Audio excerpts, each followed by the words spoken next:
thay chẳng mẹn ca chầm rau prep và đất rồi bọc bị khổ xong nó ọt phải gió mẹn nè và đất tắc phải máu thở rì rèn vì ai chui dương ban không này là môi ốc má đôi dương chụp bẹt cam kê bị môn mau rồi gặp bộ ạ ru bộ phô đây về bồng rong mà con cho dây dí bộ thằng ọt nó lư ẩm nát để prep và đất tấu ọt hiền trầu này vì ọt dê dương cào tê hai môi tiết dương sai sự đây là oi kê tấu kê sờ bài chất nằng thò nó kê ập hay ở dương bản năng tay bờ tha oi sọc của phép lọ ao à dụ quén cứ ọt nâu lơ lột rồi tật tề cứ nâu lơ dương chỉ con trao prosray nâng anh bờ sỏi tật oi quạt hai lên mà năm mấy ban mà ớt mà đón hay dây ta đấy tập học bằng bật nghe chẳng năng lột sỏi tật bằng man roi đòn tiết cọt về đây mình chắc nó dễ nâng chẳng ọt miền nọ nâu lơ nè na tê nâu lơ con trao giờ chật tục đặt tầng lâu chật lâu cài nọ hay có mọi hùa phê được mai dây chân mình đưa dương nọ rọc bọc nâu có bay luôn dương cầm rò mơ khơi nhé dương cầm rò nọ thay là xa nè to tại hùa phê lái bàn dương chập đầm sai nó ma khơi chở nó chỉ bị sai con trao khăn nâng ảng cao mai âu nâu rô nâng tập bay mà sạc mình đai lược chun tập đai spec mình đai lược spec cái đó mai âu slap tao hay dây môi mai âu rất là nghe đó pe mai âu slap tao dung bọc luôn với nâng rồi đai bỏ anh nâng đặt ma lọm vậy thà ta đai thà mình nuôi dương à đọc bọc nơi các bài luôn dương ấp che là xa tê đó là clear trot ta hai bán dương chập đám sai sẵn nó chân còn mau về chân bỏ còng ngồi bài chuồn ấy còn trẻ đam dương là hô cục pê màu nó dương cua cặp bay bị tràn à hay mình là còng ngồi bài chuồn này prep cả bọn sầm đây nữa nè đôi bọn pro sang kia là cạn mình nộp nữa nhớ sang kia là cạn mình nộp câu nó đọc bao xịt thay bọt pì nè đây và con nâng nó hai mặt đai ở bụng nâng sau ta pan trên nè và bật xịt đây là o sập thò thơ bon tầng ôn tầng côn tầng trao tầng nhiệt mà pui thơ bon tầng o con đời lai ta con pro nâng môi nhiều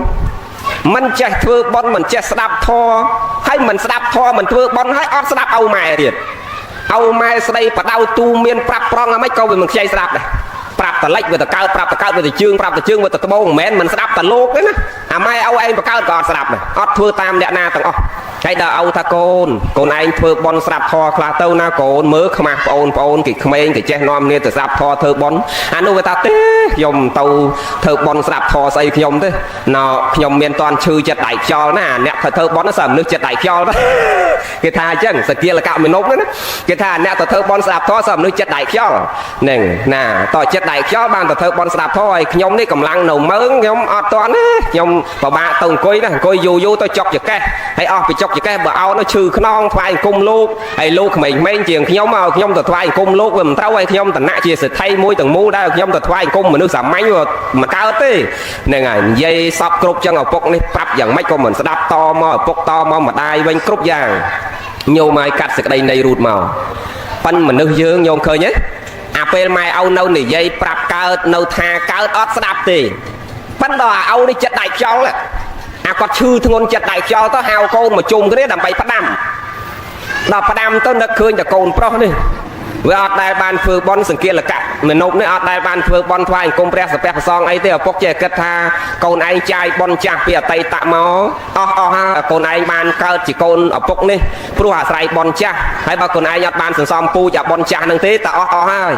chẳng mình đang thà tâu nỉ dây tu miên con làm bay ở con ban sừng pe bon tầm mốc giang mạch nền cá có kết không vì thi môi tại anh chết đại cho chẳng phải đam về trong cõi bởi vì sáp bán còn sáp có tam nâng tới đi sai vào cồn hào máu quạt à chết đòn hào chết lên đòn khi nó quạt đam ta cồn pro mi học bốc sờ lạnh côn na tôi bay chỉ đặt lẹ cả nặng bọc côn yang mấy co bốc nâu tay sờ lạnh côn smile chỉ vật ở bốc nè chết ở bốc mà đái nó nhôm đó côn trao vì cha na mới tầm hôm đây sẽ đây sờ lạnh bọc con tôi bay dương và bật kho lùi chọc lăn cặp kênh và quanh chọc cục chọc nó chọc chỉ vắt còn nâu tao mai dương mình đại cặp cao dương trao đó mà khơi hay ma sừng vé pe môi ma tao ọp rôm bộ toàn đợt á à côn nó không cục à hay dây này can spy mà sát hay chê mà snap trâu từ lên câu nó không một đôi cài prai nó không cục hay nhô mà can chê tàu bị cào tàu nó kì mơ màu nó một dây nó miền mục nè nè kì mơ màu cái thai dây nó tập cục tí ra miền con chọp cục à môi nó về bật bọt ở cất tranh tập cục châu tập cục mà đai ở cục này tôi bay kì tha kì tẹt tiênอย่างmấy có ao mục cho đau sầm đau tờ rò côn à côn chọp cục cái nó spy chê tao côn tiếp nhưng ai bị cha nam mới nè hay mẹ mình khma kế khma nè ban đầu bay côn bỏ hay bờ côn mấy con thá đó âu mai chọp cục ធំតែចែកស្រែឲ្យវាអត់ស្មើគ្នានោះវាហ៊ានកាត់កាលម៉ែឲ្យចោលទេអាកូនខ្លះណាញោមជឿឯងញោមជឿឯងសម័យនេះណាហ្នឹងឯម្ដាយនេះញោមឲ្យកូននៅក្នុងគុកកាន់ជែកយកទៅតត្រុកទៅដល់សុំពួកឆ្មាំគុកម៉ាននៅក្នុងឡានមើលពីចងាយមិនតាន់ចូលចាំជុំគ្នាហើយយាយនេះលើកដៃសាពះសុំគេចូលគេមិនឲ្យចូលតែយាយឯងចូលញឹកពេកចាញ់ចូលមានការស្អីដល់យាយនេះដកលុយពីកប៉ាល់មកឲ្យវា 30000 អាចចឹងយាយឯងចូលផ្លែហើយឆាប់ចេញវិញបងហ្នឹងបាន 30000 ឲ្យចូលផ្លែហើយឆាប់ចេញវិញប៉ុន្តែអ្វីដែលអាត្មាចង់បញ្ជាក់នឹងចង់បញ្ជាក់ថាម៉េចថាអស្ចារ្យណាស់ទំហំនៃទឹកចិត្តម្ដាយឪពុកទោះបីដឹងតែកូននឹងមនុស្សអាក្រក់ដែលសង្គមគេខ្សោបខ្ពើមយ៉ាងម៉េចក៏ដោយក៏នៅតែកូនឯង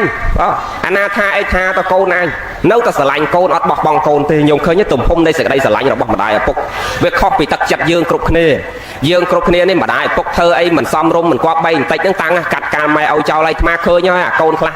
ឲ្យផឹកស្រាម៉ែផឹកស្រាវាអត់ដែលមើលមុខឲ្យម៉ែវាទេពេលវាឡើងឯកឧត្តមឡើងអីទៅវាអត់ដែលមកផ្ទះទេវាខ្មាស់គេវាថាមានឲ្យអញ្ចឹងមានម៉ែអញ្ចឹងហើយមានពិធីធំដុំក៏វាអត់ដែលនាំម៉ែឲ្យវាទៅចូលរួមពិធីដែរវាខ្មាស់គេ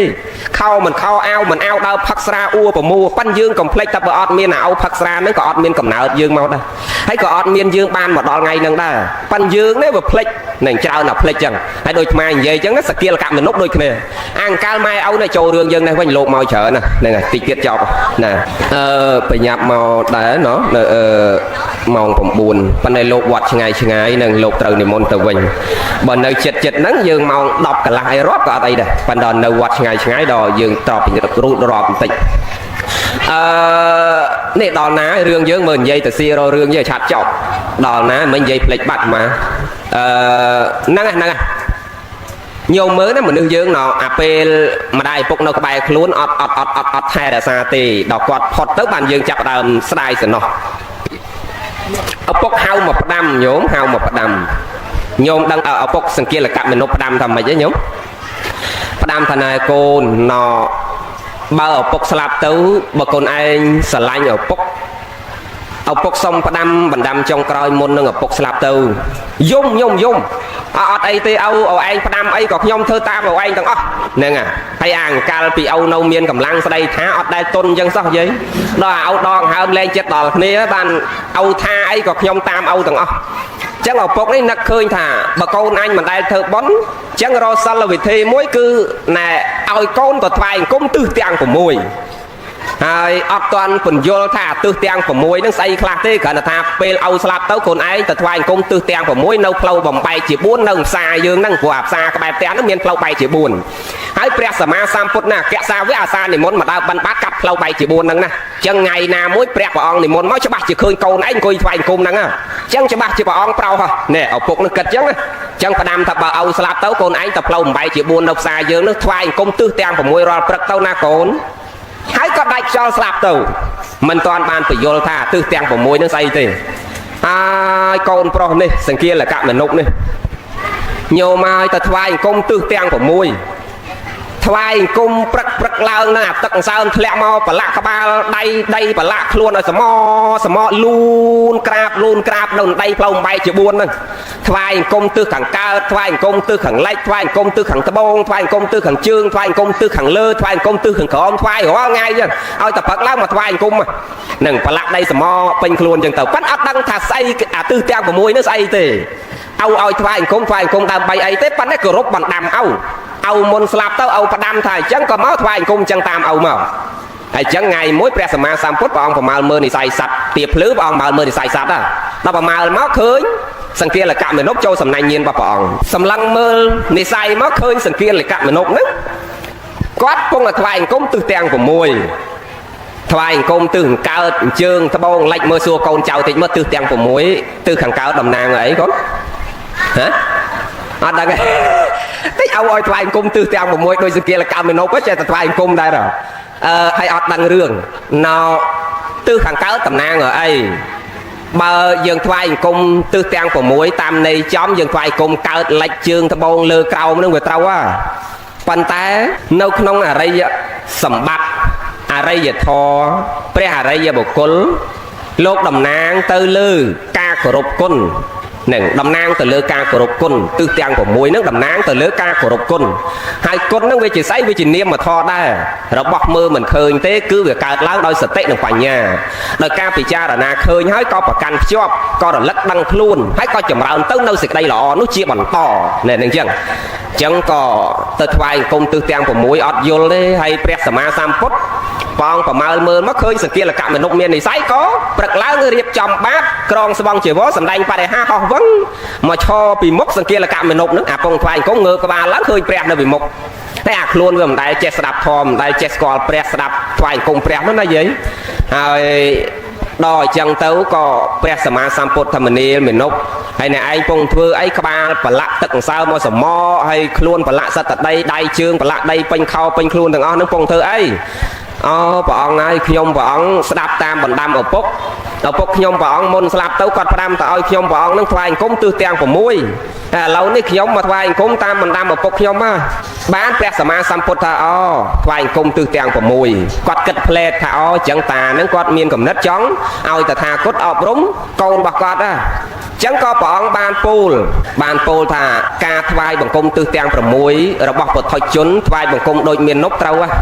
ប៉ុន្តែបើថ្វាយបង្គំទិសទាំង6បែបអរិយបុគ្គលគេអត់ថ្វាយអញ្ចឹងទេបើថ្វាយអង្គមតាមសាវករបស់តថាគតគេអត់ថ្វាយអង្គមអញ្ចឹងទេព្រះអង្គក៏ថាប៉ុណ្ណឹងដើម្បីចង់ឲ្យមនុស្សនឹងសួរបន្តហើយចុះបើថ្វាយអង្គមតាមបែបព្រះអង្គគ្រប់ព្រះអង្គគេថ្វាយអង្គមមិនទៅព្រះអង្គបានមានឱកាសហ្នឹងបានព្រះអង្គចាប់ដើមសម្ដែងនឹងឲ្យមនុស្សណោថ្វាយបង្គំទិសខាងកើតគឺសំដៅដល់ការនឹកគុណមេត្តានិងបិតារបស់យើងហើយថ្វាយបង្គំទិសខាងត្បូងតំណាងឲ្យគ្រូបាអាចារ្យទិសខាងលិចតំណាងឲ្យប្រពន្ធកូនហើយទិសខាងជើងតំណាងឲ្យមិត្តនិងញាតិ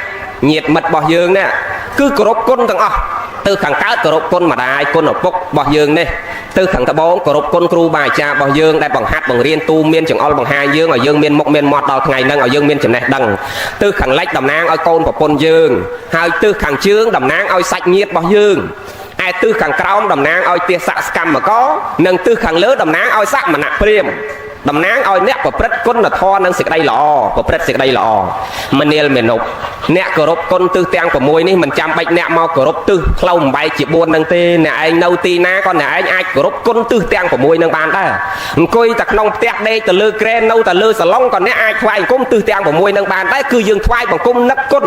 អ្នកមានគុណរបស់យើងនៅតែក្នុងចិត្តមិនចាំបាច់មកលូនក្រាបឲ្យប្រឡាក់ដីប្រឡាក់ទឹកសន្សើមលើក្បាលសមរាល់ព្រឹកទៀតទេអ្នកត្រូវរលឹកទៅនៅគុណគឺតម្លៃនៃសេចក្តីល្អ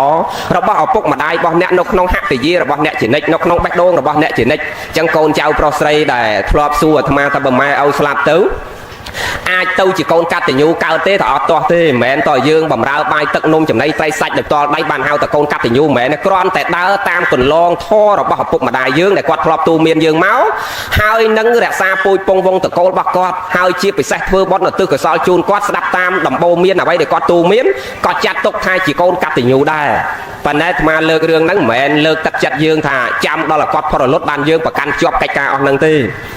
គឺនៅពេលដែលគាត់នៅរស់រានមានជីវិតដូចញោមច្រាយហើយញោមលីមថ្ងៃហ្នឹងអញ្ចឹងយើងប្រពៃណាកុំឲ្យហួសពេលដូចអាត្មាអីសិនអ្នកហួសពេលចង់មានរបស់អីឆ្ងាញ់ពិសាយកទៅលើកជូនម្ដាយជូនឪពុកគេអត់កើតទៀតទេអញ្ចឹងយើងកុំឲ្យហួសពេលតន់ញោមលីមអីនេះនៅថ្មិញញញឹមមកសស្គុះពេញមាត់ណាឥឡូវដាក់ចេកសសបកដាក់អាលឹកសតាសបកដាក់ដូងសអាលាទេឥឡូវនេះឥឡូវប្រឹងទៅហើយកុំចាំរហូតដល់ថ្ងៃក្រោយទៅដាក់ជ្រូកនៅជ្រូកដាក់មាន់នៅមាន់ណាអាត្មាជាគិតអ្នកសំណងធ្វើការនៅវត្តមកហ្នឹងហើយអាថ្ងៃចូលឆ្នាំចិនហ្នឹងវាទាបើកលុយទៀតតែអាត្មាតែឯងទៅបើកឲ្យប្រហែលថ្ងៃឥឡូវមកបើកលុយទៀតមានលុយណាបើកឲ្យបានជាង 100000 ណាប្រហែលថ្ងៃហ្នឹងថាបើកធ្វើអីចាំកន្លះខែចាំបើកម្ដងមួយខែចាំបើកម្ដងផ្ញើប្រពន្ធកូនវាសល់វាថាអត់ទេលោកគ្រូក៏ណាបើកផ្សំគ្នាយកទៅទិញជ្រូកថ្ងៃសែនចិនហើយចុះបើបានជាង 100000 ហើយទិញមិនក្រាន់ថាជ្រូកមួយប្រហែលទៅជ្រូកមួយ1លានជាងតែអាចចាំ1លានជាងហើយទៅរកលុយណាបាន1លានជាងណោវាថាអត់ទេប្រពន្ធកណាខ្ចីធនាគារបាន1លានហើយឥឡូវកណាបើកនឹងទៀតទៅផ្សំនេះទិញជ្រូកមួយសែនឲ្យម៉ែមកតើអញសរសើរពីទឹកចិត្តឯងហើយអញទៅសើអញមិនថាមិនទេអញទៅសើលោកគ្រូទៅសើប៉ុន្តែឯងនេះឧបមាដូចទិញមួកមកពីផ្សារពាក់អត់ត្រូវក្បាលឯងអត់ព្រមយកមួកហ្នឹងទៅឲ្យចិនឲ្យជាងពង្រីកឲ្យត្រូវក្បាលទៅជាយកអញញួរមកដំក្បាលតម្រឹមមួកហ្នឹងវិញមានន័យថាម៉េចមានន័យថាវប្បធម៌របស់គេសោះ ហើយយើងនេះវាអត់ឃ្លានហ៎ប្រឹកខ្វះល្ងាចឯងខំប្រឹងធ្វើខ្លួនឲ្យពិបាកទៅថែរក្សាវប្បធម៌ប្រពៃណីគេនេះហ្នឹងហើយហ្នឹងសង្វេគណាស់ហើយកបោបធំហ្នឹងក៏អត់មានកបោបដុល្លារដែរយាយនេះសិតតែឆ្នាំពេទ្យទាំងអស់កបោបហ្នឹងណាចង់អាយុវែងកុំនាំគ្នាទិញរបស់ផ្សារមកហូបញឹកពេកហើយបើមិនចង់ស្រឡាញ់ធនាគារមិនចង់កើតទុកជាមួយធនាគារនាំគ្នាលះពេលវេលាអបាយមុខនឹងចោលឲ្យបានច្រើនអាពេលវេលារំរែកផឹកស៊ីជួបជុំសប្បាយក្អាកអាយរីករាយស្រីញីលបែងដូរតន្ត្រីព្រឹកល្ងាចហ្នឹងយើងនាំគ្នាលះអាហ្នឹងឲ្យច្រើនបន្តិចហើយយើងយកពេលវេលាទាំងអស់ហ្នឹងមកខំប្រឹងចម្រើនសេចក្តីល្អឲ្យបានច្រើនអាហ្នឹងដឹងតែយើងទាំងអស់គ្នាចម្រើនណាចម្រើនណាញោមមើលចិនមើលយួនញោមពួកអាហ្នឹងដូចសម្ោចចឹងញោមសម្ោចញោមឲ្យស្គាល់សម្ោចទេញោមស្គាល់សម្ោចទេញោមច្រើនស្គាល់ហើយសម្ោចវាចូលចិត្តធ្វើម៉េចចូលចិត្តពំទៅទុកហ្នឹងហ่ะសម្ោចវាចូលចិត្តដឹកបញ្ជូនចូលចិត្តពំញោមអាត្មាពិសោធន៍ពេលមួយអាត្មាទៅផ្ទះទៅលេងស្រុកហើយទិញនំប៉ាវមួយអានំពីយើងហ្នឹងប៉ុណ្ណឹងប៉ុណ្ណបាតដៃញោមយកទៅដាក់នៅលើចានហើយមួយអាទិត្យទៀតទៅលេងញោមម្ដងទៀតវាជូនយកអស់លីហើយពងទាប៉ាប់នំពងទាប៉ាប៉ុណ្ណបាតដៃវាជូនដល់ហ្នឹងយោមពិចារណាមើលអាចិនហើយយួនដូចសម្ោចចឹងហើយដីឯងសល់ប៉ុណ្ណឹងរឿងអីវាជូនមិនអស់និយាយលេងញោមកុំចេះទៅណាណីនំពងទាធំជាងខ្លួនវាប៉ុណ្ណកដៃឲ្យខ្លួនវាប៉ុណ្ណសម្ោលនេះហើយវាជូននំពងទាមួយប៉ុណ្ណាណីជូនដល់អស់មួយថ្ងៃបន្តិចហើយមែនអាចិនអាយួននេះអាចិននេះកុំថាអាយួនថាអាចិននេះវាចូលចិត្តដឹកជូនអាណាមកជីកដីអាណាមកកាយថ្មអាណាមកជីករ៉ែអាណាមកជីកត្បូងអាណាមកបើករោងចាក់អាពូននេះវាដឹងតែពីជូនយកទៅវាវិញវាអត់ខ្វល់រឿងអីទាំងអស់វាដឹងតែដឹកឲ្យជូននេះហើយដល់ខ្មែរយើងនេះដូចអីញោមដូចអីដូចរៃចឹងញោមស្គាល់រៃហ៎រៃវាចូលចិត្តធ្វើអីរាំច្រៀងសប្បាយណាស់ធ្វើការឲ្យគេបានប្រាក់ខែ300អីទេប៉ុន្តែដល់ថ្ងៃបើកលុយអត់ទាន់សងថ្លៃស្រាអត់រួចទេប្រពន្ធកូននៅស្រុកនេះអត់មានអីស៊ីទេចុះវាសងតែថ្លៃស្រាអត់គ្រប់ផងហើយផឹកស៊ីរំរែកសប្បាយណាស់អាត្មាឃើញរងថ្ងៃនេះសប្បាយណាស់យើងនេះសប្បាយមែនតើហ្មងហ្នឹងល្ងាចឡើងមិនទាន់ឲ្យជុំគ្នាអានេះអាត្មានិយាយរឿងហ្នឹងនឹកឃើញអង្កាលទៅដោះស្រាយរឿងលោកនៅវត្តចលងមលូនោះអង្កាលមុនអាត្មានៅពេលតនេខ្លះមកចេះដើរជួយដោះស្រាយរឿងតាមវត្តមួយសម្ដេច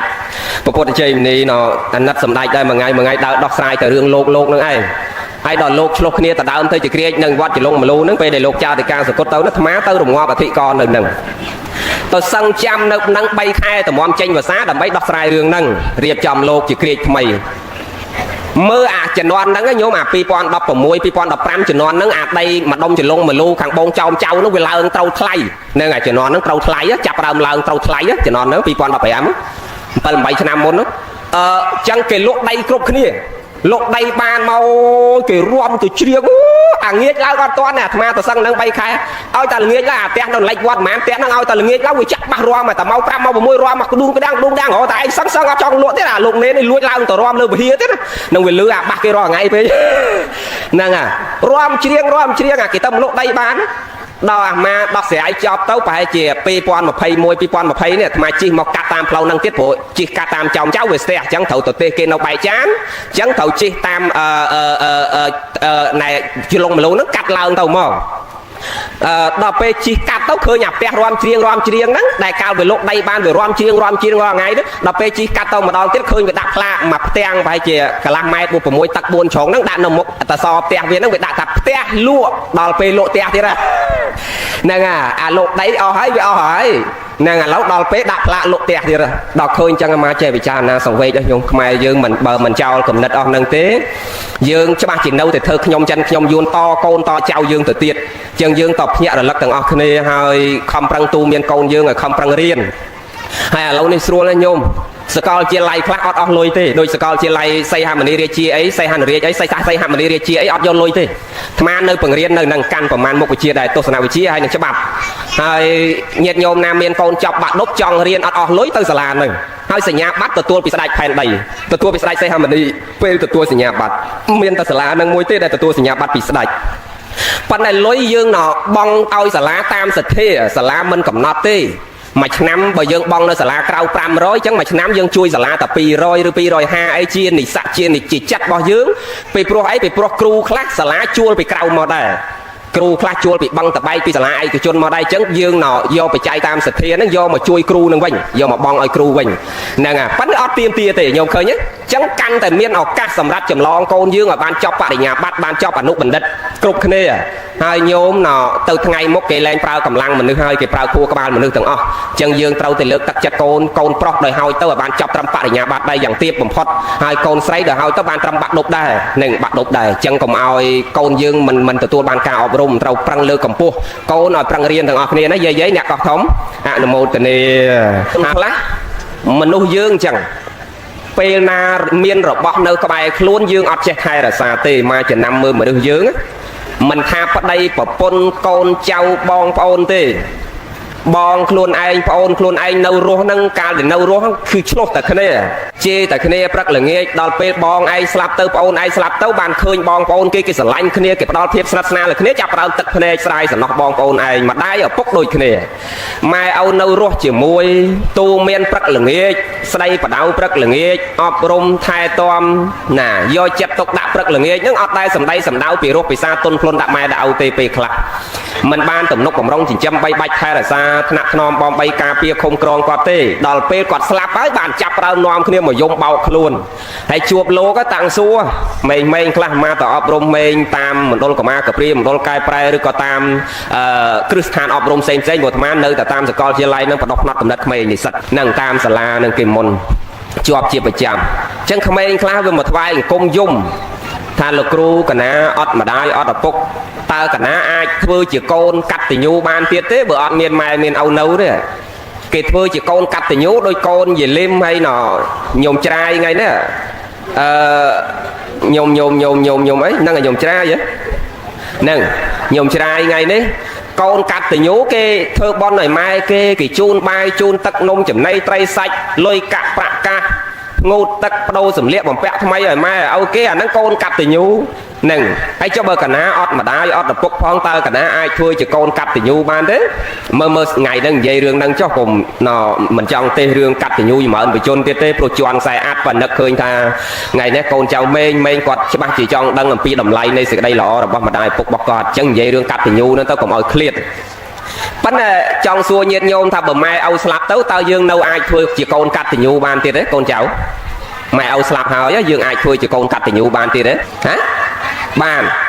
ល្អត្រូវហើយចុះដែលថាម្ដាយឪពុកស្លាប់ហើយនៅតែអាចធ្វើកូនកតញ្ញូបានហ្នឹងតើយើងធ្វើម៉េចហ៎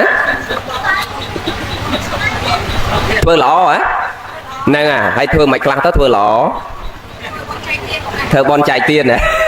ធ្វើបន់ចែកទានតែលោកតាទេហើយចុះណែម៉េងអ្នកសុំទាននេះអត់ចែកទេចែកហ្នឹងលោកនិយាយលេងទេណម្ដាយឪពុកស្លាប់ទៅក៏នៅតែយើងអាចคลายទៅជាកូនកតញ្ញូបានដែរ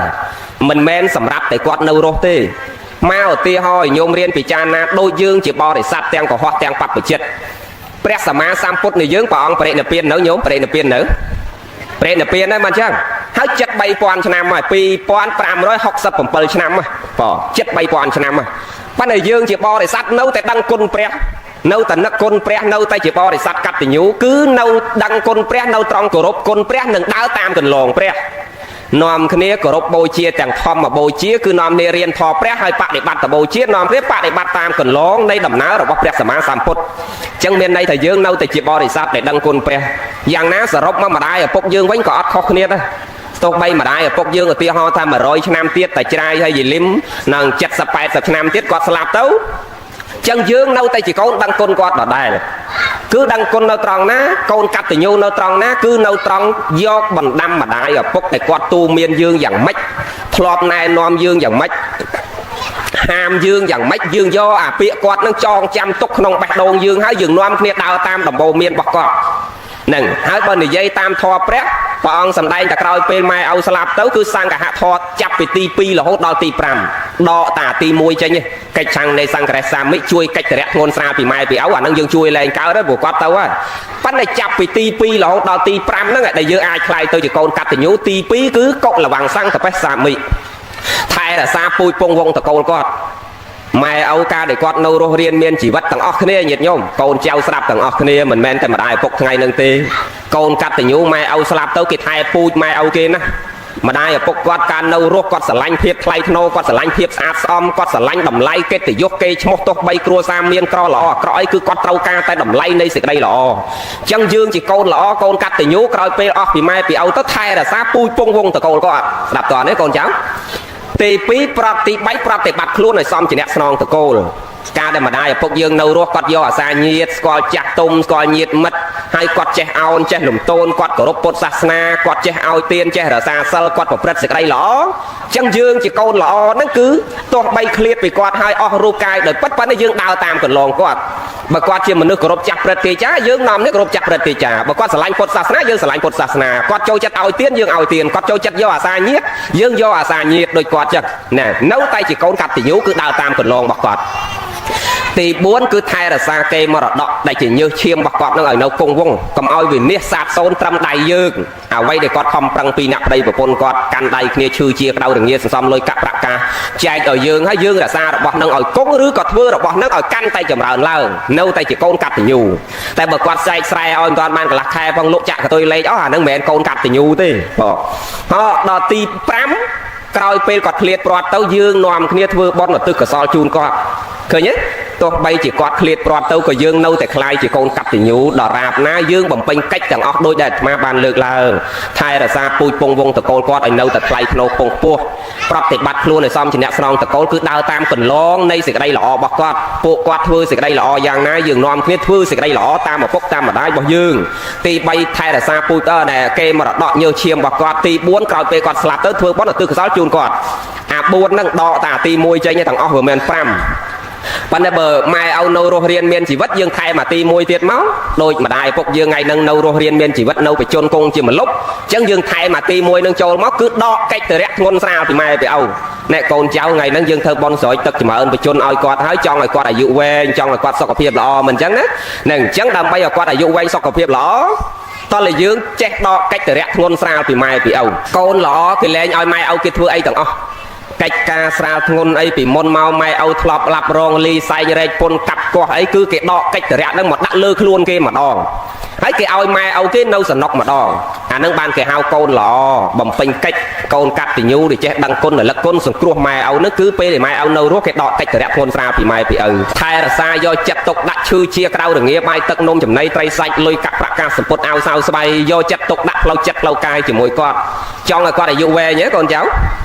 ចង់បើចង់អត់មាននៅលើលោកស្រោចទឹកអាចារ្យឲ្យពរទេលោកស្រោចទឹកហ្នឹងគ្រាន់តែបំពេញកិច្ចទេនឹងជាការគោរពគុណប៉ុណ្ណឹងប៉ុន្តែហើយ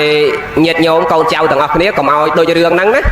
កុំចាំដល់ហួសពេលឥឡូវតនលោកនៅមើលយើងឃើញយើងប្រឹងទាំងអស់គ្នាហើយម៉ែឪនេះកូនចៅអាត្មាដឹងចិត្តទោះបីអាត្មាគ្មានម្ដាយនៅក្បែរប៉ុន្តែអាត្មាដឹងទឹកចិត្តម៉ែឪគាត់គ្មានចង់បានស្អីពីយើងទេក្រៅពីភាពកក់ក្ដៅដែលយើងផ្ដល់ឲ្យគាត់ពេលណាគាត់ឈឺគាត់ចង់ឃើញមុខយើងនៅក្បែរគាត់ពេលណាគាត់មានទុក្ខមានលំបាកមានបញ្ហាអីចង់ឮសំឡេងកូនតនេបើយើងនៅឆ្ងាយការហើយទៅនៅបាត់ដំបងនៅសៀមរាបទេយើងមិនបានមកលេងគាត់ដឹកដល់ទេទូរស័ព្ទទេរកគាត់ឲ្យមួយថ្ងៃឲ្យតែបាន2ដងអីទៅបានណាប៉ុន្តែយាយចំណាំដែរណាញោមលឹមបើអាណាកន្លះឆ្នាំអត់ដែលទេមកម្ដងហើយស្រាប់ថ្ងៃហ្នឹងទេមកមួយថ្ងៃ3ដងអាហ្នឹងមិនសូវស្រួលទេណាហ្នឹងតាមស្រួលក៏វាយអាស្រែក្រោយទេអាហ្នឹងទៀតនិយាយលេងទេមិនមែនកូនញឹមលឹមទេប៉ុន្តែយើងនឹកគាត់យើងទេមកលេងគាត់នឹងបើនៅឆ្ងាយហើយបើនៅចិត្តនឹងមិនបាច់មានស្អីទេសម្លសន្លក់មួយចានអស់តែ 3-4,000 លុយខ្មែរលើកជូនគាត់សាពះគាត់អោបថើបគាត់បើសង្ស័យអត់ដែរបានថើបអោបថើបម៉ែទេហ្នឹងកូនយើងខ្លះនេះកុំថាដល់អោបថើបម៉ែអោទៅសំបែលើកដៃសាពះនឹងដូចយើងតឹងដូចមានស្អីជាប់នៅលើដៃហ្នឹងចឹងប៉ុន្តែមកឃើញដូចសាពះម៉ែសាពះអោដូចរឿងរឹងហ្មងប៉ុន្តែបើសាពះណែម៉ែអោក្មេកទៅពីទុនហើយបើកូនប្រុសខ្លះបើវាស្រឡាញ់នាងណាហើយវាលូនតាំងពីលបងទៅនោះហើយបើជាមួយម៉ែឪនេះរឹងឆ្កើតមកហ្នឹងហ្នឹងអាម៉េចចឹងញោមធម្មជាតិមនុស្សយើងតគិតឡើងវិញគាត់អត់ត្រូវការអីក្រៅពីភាពកក់ក្ដៅនឹងទេចឹងយើងត្រូវយកចិត្តទុកដាក់ថែរក្សាម្ដាយពុកយើងដោយល្អណាកូនចៅណាចឹងប៉ុណ្្នឹងចុះសុខសប្បាយសាធុមួយព្រមអ្នកទាំងអស់គ្នាអនុមោទនាសាច់ឈាមគាត់ដូចនៅចាំក៏ហ្នឹងហើយណាយកចិត្តទុកដាក់ថែរក្សាម្ដាយពុកយើងដោយល្អទាំងអស់គ្នាថែទាំងផ្លូវចិត្តផ្លូវកាយម្ដាយពុកយើងនឹងគង់ជាម្លប់ដ៏ត្រជាក់មួយម៉ាត់ទៀតចុះកូនចៅនៅឧបមាដូចយើងមានដងហូបនៅមុខផ្ទះចឹងយើងពេលណាក្តៅយើងជ្រកក្រោមម្លប់ដងហ្នឹងហើយពេលណាយើងស្រែកទឹកយើងកាត់ផ្លែដងហ្នឹងមកហូបមែនទេ ដើម្បីឲ្យដូងនឹងវាផ្ដល់មលុបឲ្យយើងបានយូរអង្វែងដើម្បីបានញ៉ាំទឹកដូងនឹងបានយូរអង្វែងតើយើងអាសាស្រោចទឹកដាក់ជីចឹងយ៉ាងណាយើងនៅក្រៅមលុបម្ដាយឪពុកណាចង់ឲ្យម្ដាយឪពុកនឹងផ្ដល់មលុបតិចសម្រាប់យើងបានយូរអង្វែងតើយើងដាក់ទឹកស្រោចជីដូចយើងដាក់ដូងចឹងប៉ុន្តែមិនមែនស្រោចទឹកដាក់ជីដូចដើមឈើទេគឺថែរក្សាផ្លូវចិត្តផ្លូវកាយគាត់ឲ្យល្អអានឹងដឹងតែម្ដាយឪពុកយើងគង់ជាមលុបសម្រាប់យើងដូចយើងចង់ឲ្យដើមដូងដើមស្វាយនៅមុខផ្ទះយើងផ្ដល់មលុបឲ្យយើងបានយូរអង្វែងយើងយកចិត្តទុកដាក់ជាមួយវាធ្វើជើងដាក់ជីស្រោចទឹកឲ្យបានញឹកញាប់ទៅដឹងឲ្យវាផ្ដល់មលុបឲ្យយើងរហូតចឹងម្ដាយឪពុកយើងដូចគ្នាដែរជាមលុបដ៏តិចសម្រាប់យើងចឹងយើងថែរក្សាយកចិត្តទុកដាក់ទៅផ្លូវចិត្តផ្លូវកាយសម្រាប់គាត់ទាំងពីរទាំងអស់គ្នាណាហើយកុំឲ្យមានវិបដិសារីទៅថ្ងៃក្រោយតនលោកនៅមើលយើងឃើញដៃនៅទ្រាំពងកនៅប្រឈមមាត់ឲ្យពោកើតភ្នែកនៅមើលយើងឃើញប្រឹងទាំងអស់គ្នាយកចិត្តទុកដាក់ប៉ណ្ណឹងថាកូនគេប្រឹងពីអ្នកម្ដាយឪពុកនេះបើអត់ប្រឹងចឹងទេគ្មានសាច់ខ្ញុំលីមមិនបាននៅម្លេះទេគេថែណាស់ហើយខ្ញុំច្រាយអីនេះមកក៏មើលសាច់ដឹងថាកូនគេថែហ្នឹងមហូបអាហារអីគ្រប់គ្រាន់ណាប៉ិនបើមើលទៅយាយណាស្បែក10ឆ្អឹងទេយាយនឹងបែបមួយឆ្នាំកូនគេមកអើតម្ដងហើយអាមកម្ដងហ្នឹងតាមស្រួលអត់មានរបស់ឆ្ងាញ់ទេតាមស្រួលនំប៉័ងស្អិតតតាប់ទេហ្នឹងណ៎ចឹងប៉ណ្ណឹងបានណាចាំជួបគ្នាថ្ងៃក្រោយបានបនបានសល់តាមបញ្ញាជ្រះថ្លារៀងខ្លួនចាប់កិច្ចចោះចាអនុមោទនា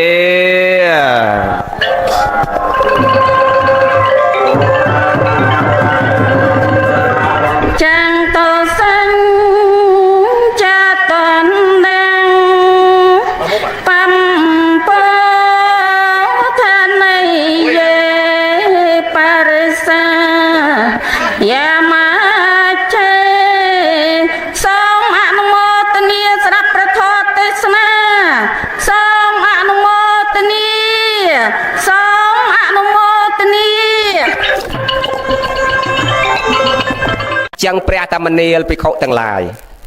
មជ្ឈមេបដិបទាផ្លូវកដាលអត់មានពាក់ព័ន្ធជាមួយរឿងអស់ហ្នឹងទេ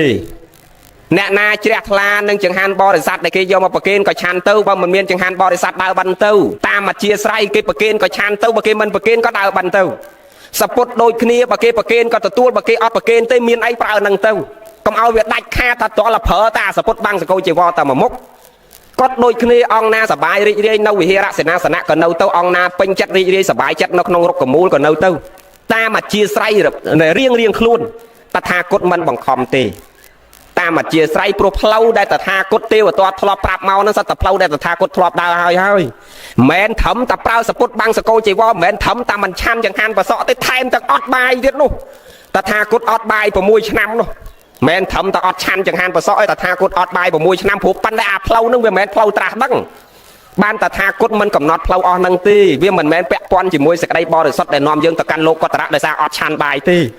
គឺមជ្ឈមាបដិបទា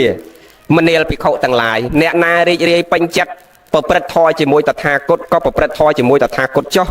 ណែព្រះអង្គមិនតាន់ថាដល់កន្លែងហ្នឹងឯអ្នកណារីករាយពេញចិត្តនៅរុក្ខមូលក៏នៅទៅអ្នកណាពេញចិត្តរីករាយនៅឱកាសនៅវិហារសេនាសនៈក៏នៅទៅតថាគតមិនកំណត់តាមអ្វីដែលទេវទត្តសុំទេគ្រាន់តែថាប៉ុណ្ណឹងទេវទត្តកោក្រេះសម្លុកមុខព្រះចង្អុលមុខព្រះឥឡូវអ្នកណាពេញចិត្តទៅជាមួយយើងអ្នកណានៅជាមួយសមណគោតមអ្នកនឹងនៅជាមួយសមណគោតមចឹងទៅអភិក្ខុគេគិតតាំងធរព្រះដូចជាធរលងប៉ុន្តែបើធរទេវទត្តដូចតាំងរឹងអញថាទេវទត្តល្អជាងចឹងគេសម្រាប់ចិត្តអាមួយទៅតាមទេវទត្ត2ទៅតាមទេវទត្ត3ទៅតាមទេវទត្តទៅអស់500អង្គញោមទៅតាមទេវទត្តរហូតដល់500អង្គតបងគេទៅនាំនេះទៅនៅក្នុងព្រៃហើយបានប្រហែលថ្ងៃញោមហើយទៅបានបាតអាខ្លះគេដាក់ឲ្យអាខ្លះគេមិនដាក់ឲ្យអត់ចង្ហាន់យូរទៅហ្នឹងហើយអាធរដែលសំដែងក៏មិនមែនជាធរត្រាស់ដឹងដូចព្រះអង្គសំដែងដូចរអាសេចក្តីស្ងប់បស្សតិបាមកចាក់បៃតិផ្លូវចិត្តវាអត់មាននៅមានតែឆ្លុះគ្នានៅតែចំណែនគ្នានៅតែទាស់គ្នានៅតែហឹង្សាពេញតែនឹងក្នុងតព្រៃនឹងអត់ត្រូវគ្នាលោកអីលោកហ្នឹងអាបែកបាក់ពួកប៉ុន្តែកុំលើករឿងហ្នឹងគ្រាន់តែចង់បញ្ជាក់ថាធរណីត្រអត់បានទី5គឺសង្ឃភេទហ្នឹងឯងញោមឯងឃើញទេបំបែកសង្ឃចេញពីព្រះអាកន្លែងដែលព្រះសម្មាសម្ពុទ្ធអាកន្លែងដែលទេវទត្តបំបែកសងហ្នឹងហើយបានកើតរឿងព្រះសម្មាសម្ពុទ្ធទៅគង់នៅក្នុងព្រៃជាមួយសត្វអស់3ខែមកវសានោះព្រះអង្គមិនសបាយផ្លូវចិត្តនឹងប៉ុន្តែមិនមែនបដិខៈដល់ថ្នាក់ទៅចងគំនុំអីទេប៉ុន្តែព្រះអង្គមិនសបាយផ្លូវចិត្តពេលដែលទេវទត្តបំបែកបំបែកពួកហើយទេវទត្តប្រព្រឹត្តទៅនៅរឿងអកុសលច្រើនតែខ្លួនឯងមិនអីទេនាំគេឲ្យដើរទៅនៅក្នុងផ្លូវខុសដែលព្រះអង្គខំប្រឹងស្វែងរកមោក្ខធម៌ដើម្បីប្រោសសត្វហើយដល់ទីបំផុតបានប្រោសហើយទៅជាមានអ្នកឈ្នាននេះបំបែកបំបាក់ បរិស័ទនិងភិក្ខុរបស់ព្រះសម្មាសម្ពុទ្ធចឹងព្រះអង្គមិនសប្បាយចិត្តព្រះអង្គទៅគង់នៅក្នុងព្រៃជាមួយសត្វអស់3ខែអត់មានអ្នកណាបម្រើទេមានតែស្វាយតម្រៃហើយនឹងសត្វនៅក្នុងព្រៃនោះអាស្វានេះបេះផ្លែឈើមករកទឹកឃ្មុំមកក៏តម្រៃនេះទៅដងទឹកមក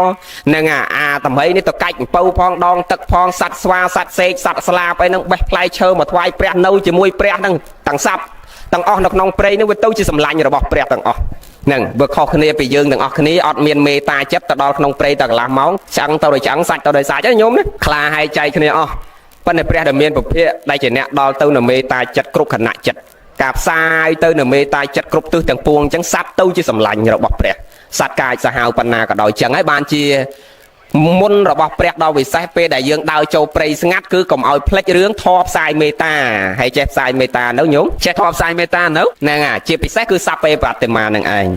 ផ្សាយសេចក្តីល្អកុសលធម៌ទៅនៅក្នុងទិសទាំងពួងសូមឲ្យសត្វទាំងអស់កុំឲ្យមានពីវិរិយនឹងគ្នាទាំងសត្វតូចសត្វធំយើងក៏ដល់នៅសេចក្តីសុខគេក៏ដល់នៅសេចក្តីសុខសត្វទាំងអស់សូមកុំឲ្យមានពីនឹងគ្នាទាំងយើងទាំងគេនឹងឲ្យរស់នៅឲ្យមានមេត្តាចិត្តចម្រើនទៅសេចក្តីល្អឲ្យគ្នាកុំឲ្យចម្រើនអកុសលឲ្យគ្នាហើយបើចិត្តយើងតែល្អរបៀបហ្នឹងទៅកន្លែងណាក៏សុខដែរទាំងមនុស្សទាំងសត្វទាំងទេវតានេះគេតែងថែរក្សាយើងគ្រប់គណៈចិត្តទាំងអស់គ្នាណាញោមសូមអនុមោទនាហ្នឹងហើយញោមណោះយើងប្រឹងចម្រើនទៅនៅគុណធម៌និងសេចក្តីល្អក្នុងចិត្តជាឧបនិស្ស័យសម្រាប់ខ្លួនយើងព្រោះដំណើរជីវិតប្រព្រឹត្តទៅកាន់លោកមួយផ្សេងទៀតអត់មានអ្វីក្រៅអំពីគុណធម៌និងសេចក្តីល្អទេហើយសេចក្តីល្អតែងឲ្យយើងរីករាយទៅនៅក្នុងលោកទាំងពីរហើយសេចក្តីអាក្រក់តែងឲ្យយើងដល់ទៅនៅសេចក្តីក្តៅកាហាយនៅក្នុងលោកទាំងពីរដោយថ្មបច្ចៈមិញអញ្ចឹងខ្ញុំឯងឃើញទេវតាត្រូវក្តៅកាហាយតាំងតែពីមិនទាន់ធរណីស្រោបនិងត្រូវសេចក្តីសោកស្ដាយសំណោះអាឡោះអាល័យចំពោះទោសកំហុសខ្លួនឯងតាំងពីដើមមកគឺតាំងពីមិនទាន់បួសណាខ្ញុំតាំងពីនៅក្មេងៗនោះទេវតានឹងឈ្នាននេះព្រះតាំងពីនៅក្មេងហ្នឹងរហូតដល់ចិត្តផុតជីវិតនឹងគិតមើលទៅអញដូចជាព្រះអង្គធ្វើសេចក្តីល្អចំពោះអញណាតែមិនគួរណាអញចម្រើនតែសេចក្តីអាក្រក់ទៅលើព្រះអង្គមិនមានពេលចម្រើនសេចក្តីល្អទៅកាន់ព្រះអង្គដូចទេវតាចឹងដែរចឹងព្រះសម្ដែងត្រូវណាស់អ្នកណាចម្រើនគុណធម៌និងសេចក្តីល្អតែងឲ្យយើងរីករាយទៅនៅក្នុងលោកទាំងពីរចម្រើនទៅនៅអកុសលធម៌តែងឲ្យយើងក្តៅកាហាយទៅនៅក្នុងលោកទាំងពីរដូចគ្នាអាបច្ចុប្បន្នក៏ក្តៅកាហាយអាស្លាប់ហើយកើតជាតិក្រោយក៏ក្តៅកាហាយដែរណាញោមសូមអនុមោទនាអត់មានទេហើយវាឲ្យសែនគ្រប់តែផ្ទះមិនដឹងអាណាខ្មែរអាណាចិននេះចំនួនដូនតាយើងគេសែនតែអ្នកបានប្តីចិនបានប្រពន្ធចិនហើយអាកូននោះឲ្យវាចិនម៉ែខ្មែរអញ្ចឹងទៅគេកាត់មានឲ្យចិនមានប្តីចិនឯងបាទគេសែនហើយឥឡូវនេះពេញមកស្រុកខ្មែរមិនដឹងអាណាចិនអាណាខ្មែរចិនទាំងអស់ដឹងយើងសែនចោះដូចដូនតាយើងគេនិយាយថាកុំឲ្យកូនវាឈរចំហមាត់គេដែរពេលសែនទៅវាបាននំបានចេកឲ្យកូនយើងហូបដែរប៉ុន្តែវាខាតមនោគមវិជ្ជានិងវប្បធម៌ជាតិយើងប្រទេសគេសប្បាយចិត្តណាពេលឃើញយើងអញ្ចឹងគេសប្បាយណាសប្បាយត្រង់ថាគេឈ្នះមនោគមវិជ្ជាលើយើងទាំងអស់គ្នាដែលជាប្រទេសក្រីក្រគេអាចសាបព្រោះបណ្ដោះមនោគមវិជ្ជារបស់គេមកលើផ្នត់គំនិតប្រជាពលរដ្ឋប្រទេសក្រដូចយើងទាំងអស់គ្នានឹងបានគ្រប់គ្នាហើយជាតិសាសន៍គេប្រឹងណាស់ញោមដើម្បីឲ្យពិភពលោកទទួលស្គាល់ជាតិសាសន៍គេមួយឧបមាថាដូចថៃអញ្ចឹងចោះវាលួចវាចម្លងយើងគ្រប់ទាំងអស់តាំងពីអក្សរភាសាតាំងពីហ្នឹងយើងកុំថាដល់ទឹកដីយើងឃើញភ្នែកឮនឹងតិចចំណន់ដូនតាតាំងពីដើមមកយើងសិក្សាប្រវត្តិសាស្ត្រយើងដឹងច្បាស់ណាស់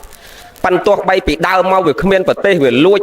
វាប្លន់វាបំភ្លៃការពិតចំពោះយើងយ៉ាងម៉េចក៏ដោយប៉ុន្តែចំណុចល្អរបស់វាមួយគឺវាខំប្រឹងធ្វើខ្លួនវាមិនឲ្យគេស្គាល់ថាវាជាជាតិថៃហើយដល់យើងនេះមានដើមកំណើតមានសារជាតិជាមហានគរជាមហាប្រទេសសូម្បីតែប្រាង្គប្រាសាទមានឆ្លាក់មានចាជាប្រវត្តិទុកតកូនតចៅដែលមានខ្លួនឯងជាសម្គាល់តាំងពីបុរាណកាលមកយើងទៅជានាំគ្នាចង់លុបបំបត្តិខ្លួនឯងទៅវិញអាគេអ្នកមិនមានសោះពីមុនមកមិនមានទឹកដីសោះមិនមានដើមកំណើតជាជាតិអីសោះគេខំប្រឹងបំលែងខ្លួនគេឲ្យអ្នកដតីស្គាល់ហើយយើងនេះវាមានខ្លួនឯងស្រាប់ហើយយើងអត់ចង់ឲ្យខ្លួនឯងឲ្យអ្នកដតីស្គាល់ទេយើងចង់ទៅតោងយករបស់គេមកដាក់នៅខ្លួនវិញសង្វេកណាស់ញោមហើយនិយាយទៅពេលខ្លះលោកទេសលោកថាអាម៉ាត់ពីរចឹងទៅគេថាចុះដូចគុណក៏ទៅអីទៅមិនគេសែនតែគេទៅព្រះអង្គលោកទេសនាហ្នឹងប្រែមកថាម៉េចថាបង្ហាត់បង្ហាញបើកផ្លូវយើងមិនបាច់ប្រើពាក្យថាទូមានព្រានបដៅហ្នឹងមានន័យថាជាអ្នកបើកបង្ហាញផ្លូវណាដែលវាជាផ្លូវត្រូវផ្លូវណាវាមិនត្រូវ ឧបមាថាឃើញកូនចៅញោមកំពុងរស់នៅជាមួយអបាយមុខស្រីស្រាបៀបនដូរតន្ត្រីផឹកស៊ីព្រឹកល្ងាចវាកើតហិង្សាឆ្លុះទាស់កាប់ចាក់ផិតក្បត់ប្រពន្ធកូនមិនដឹងខុសត្រូវមិនដឹងគុណម៉ែគុណឪអាកូនខ្លះវាចូលជាតិនឹងទៅវាជេបន្ទុះសារាយម៉ែឪឯងវាបន្ទុះសារាយលោកអ្នកមានសិលវាឡប់សតិអស់ទៅដល់តែលោកឃើញអាហេតុវានេះអញ្ចឹងមកទេប្រាប់ទៅវាថាលោកហ្នឹងឯងចាំមើលទេចេះថាដល់អានៅលោកជាងចេះថាឲ្យមើលដល់សឹកមកផឹកជាងអញទៀតមើលតែចេះទៀតហ្នឹងហើយសង្វេគណាស់ញោមចឹងយើងទាំងអស់គ្នាក៏បីពិចារណាភ្ញាក់ខ្លួនយើងទាំងអស់គ្នាថាដូចកូនចៅប្រុសស្រីថ្ងៃនេះឈ្មោះតែយើងដើរទៅនៅក្នុងផ្លូវត្រូវយើងមានសមាទិដ្ឋិយើងមានបញ្ញាជាថ្នាក់លោកីយៈដោយពិតប៉ុន្តែយើងដើរផ្លូវត្រូវយើងនឹកគុណម៉ែយើងនឹកគុណជីដូនយើងអត់សែនអត់បន់ស្រន់បួងសួងទេគឺយើងនាំគ្នាមកចម្រើនគុណធម៌ចម្រើនសេចក្តីល្អជូនមេត្តាយើងហើយសេចក្តីល្អដែលយើងត្រូវចម្រើនគឺយើងចម្រើនជាមួយសង្ឃស័ក្តិជាមួយសង្ឃអ្នកត្រត្រង់នៅគុណធម៌ហើយក្រណអាត្មាបញ្ជាក់តាមពុទ្ធអាវាទលោកសំដែងថាត្រូវចម្រើនសង្ឃទានមានន័យថាធ្វើជាមួយសង្ឃប៉ុន្តែអាទានដែលចម្រើនដល់មេត្តាបិតាមិនមែនតែជាមួយសង្ឃឲ្យតែអ្នកចម្រើនគុណធម៌ជាន់ខ្ពស់បើយើងមិនរកសោតាសក្តិអនាគារមិនឃើញទេយើងមកមើលបច្ចុប្បន្នហ្នឹងមើលតែលោកយាយលោកតាអ្នករសាបញ្ចអបោសថៈទេសសិល5សិល8សិល10ហ្នឹងក៏ចាត់ថាជាអ្នកចម្រើនដោយគុណធម៌ដែរដែលយើងអាចបំពេញទៅនៅទានជាមួយគាត់ដើម្បីផ្សាយសេចក្តីល្អហ្នឹងចំពោះញាតិរបស់យើងបានហ្នឹងហើយចំពោះញាតិរបស់យើងបានព្រោះសេចក្តីល្អនេះតែងឲ្យយើងទាំងអស់គ្នាហ្នឹងរីករាយក្នុងโลกទាំងពីរនេះញោមចាំអញ្ចឹងណាព្រះលោកសម្ដែងថាអ្នកប្រព្រឹត្តល្អតែងដល់ទៅនូវភាពរីករាយទៅនៅក្នុងโลกទាំងពីរមានន័យថាអាលោកហ្នឹងក៏វារីករាយអាតកាន់ជាតិមួយផ្សេងទៀតក៏រីករាយចឹងដែរហើយញោមមិនបាច់ទៅគិតជាតិមុខជាតិក្រោយទេបនកុសលយើងគិតតែជាតិហ្នឹងកាលណាយើងធ្វើល្អគឺបានសេចក្តីសុខផ្លូវកាយសុបាយផ្លូវចិត្តមកវិញមិនចឹងទេញោមដែលអ្នកណាធ្វើល្អឲ្យកើតទុកទេញោមហើយមានមួយដែលគាត់ធ្វើសេចក្តីល្អឲ្យមកផ្ទះវិញកើតទុកមានយាយខ្លះទៅហែកឋិនមកវិញប្តីដាក់មួយឆ្នាំងទៅអ្នកខ្លះទៅហែកឋិនទៅធ្វើបន់ឲ្យមកវិញប្តីលែងចោលដល់ស្រីមួយទៀតទៅដល់ចឹងបាក់ទឹកចិត្តលែងចង់ធ្វើបន់ហើយប្រាប់លោកផ្ដាំទៀតណាកណាលែងចូលវត្តព្រោះកណាគិតថាធ្វើបន់ដូចមិនបានបន់ជួយអីជួយតែយ៉ាងไรមកវិញយូរតែបន្ទោបន់បដ ாய் អាហ្នឹងដែលព្រះលោកសំដែងទៀតថាបុគ្គលល្អធ្វើល្អនៅពេលដែលផលល្អមិនតាន់ហុចផលឲ្យបុគ្គលហ្នឹងគិតតែផលល្អអត់មានផលបុគ្គលអាក្រក់ធ្វើអាក្រក់នៅពេលដែលផលអាក្រក់មិនតាន់ហុចផលឲ្យអាគាត់ហ្នឹងក៏គិតថាអាក្រក់អត់មានដែរដូចគ្នាចឹងយើងកុំឲ្យធ្លាក់ទឹកចិត្តឲ្យប្រឹងចម្រើនសេចក្តីល្អដោយអាត្មានិយាយមិញថាបន្ទោសបីជាតិមុខជាតិក្រោយយើងអត់មើលឃើញតទៅជាស្អីប៉ុន្តែយើងគ្រាន់តែដឹងខ្លួនយើងថាបច្ចុប្បន្ននេះកាលណាយើងចម្រើនគុណធម៌និងសេចក្តីល្អគឺវាឲ្យយើងសុខផ្លូវកាយសុបាយផ្លូវចិត្តមិនដែលបដិខៈរឿងអីទេអ្នកចម្រើនសេចក្តីល្អផ្លូវចិត្តនេះចឹងបានព្រះលោកសម្ដែងតអ្នកធ្វើល្អតែរីករាយទៅនៅក្នុងโลกទាំងពីរអាលោកហ្នឹងក៏វាសុបាយចិត្តអាលោកខាងមុខក៏វាសុបាយចិត្តហើយតម្លៃរបស់មនុស្សដូចគ្នាតម្លៃរបស់មនុស្សស្ថិតនៅត្រង់ណាញោមតម្លៃមនុស្សស្ថិតត្រង់ណាហ៎នៅត្រង់គុណធម៌គឺសេចក្តីល្អតម្លៃមនុស្សមិនមែនស្ថិតនៅត្រង់ផ្កាយលើស្មាទេខ្ញុំឯងដែលឃើញស្ដាច់ផែនដីពេលលោកយាងចុះពីយន្តហោះលោកទៅលើកដៃសាពះពុកផ្កាយឯងខ្ញុំដែលឃើញលោកអត់ទៅសាពះពុកផ្កាយទេលោកចុះពីយន្តហោះចុះពីឡានគឺលោកមកសាពះយាយតាអ្នកស្លៀកពាក់សនេះក្នុងនាមលោកជាស្ដេចផែនដីប៉ុន្តែលោកលើកដៃសាពះយើងស្លៀកពាក់សកោសក់សិល5សិល8នេះផុតផ្កាចឹងតម្លៃរបស់មនុស្សមិនមែននៅនឹងសាក់លើស្មាទេមិនមែននៅនឹងឡានទំនើបទេមិនមែននៅនឹងខ្សែកធំទេឯងពាក់ខ្សែកខ្សែដៃធំមែនប៉ុន្តែឯងចំណែនប្រច័នឈ្នាននេះចាក់រុកឆ្លោះទាស់នឹងអាបានមកដោយការកាប់កេងប្រវាញ់ឈ្នាននេះជេរបចោបៀតបៀនអ្នកដតីគេក្តៅគេកាហាយអានឹងអត់មានតម្លៃទេទៅណាមកណាគេពេបជ្រាយគេមានតែបន់ឲ្យតែអាលាយឲ្យវាឆាប់មិនចឹងទេយំណាយាយហ្នឹងហើយយើងអ្នកធម៌មិនមែនបន់ឲ្យគេអាលាយបាទអាត្មាឧទាហរណ៍ចឹងទាហោថាអ្នកណាធ្វើអាក្រក់ឲ្យច្បាស់ណាស់អ្នកដតីគេអត់ដែលឲ្យពរទេមិនអ្នកប្រាជ្ញគេថាមិនគេថា